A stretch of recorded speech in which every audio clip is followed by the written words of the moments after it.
આજે આપણે એકલા કારખાને એ કોઈ નથી બરાબર. જો એકલા કામ કરી આજે પ્લાસ્ટિક કાપીએ આપણે બરાબર. મશીન ચાલુ કરી દીધું અને પ્લાસ્ટિક કપાય જોવા ઝૂમ કરી દો. ઝૂમ જોવા કોઈ નથી, આપણે એકલા એ ભાઈ જ કામ કરવાનું બરાબર. જો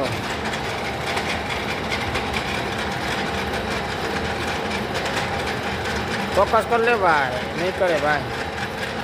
હલકો મોબાઈલ છે ને અમારી પાસે. જો કોઈ નથી કારખાનામાં અને ઉનાળો આવી ગયો, ગરમી થાય ભાઈ હટીને બરાબર. એટલે હવે આ પંખા જો હર હરમાં ચાલુ કરી દીધા છે બરાબર. પંખા ચાલુ કરી દીધા હર હરમાં કામ કરી કોઈ છે નહીં. એકલા બપોર બી એકલા છે બરાબર. બધા થઈ ગયા સાઈડ ઉપર મસ્ત કામ કર્યો છે એટલે કોઈ કેવા વાળો તો છે નહીં આપણને ચાલુ.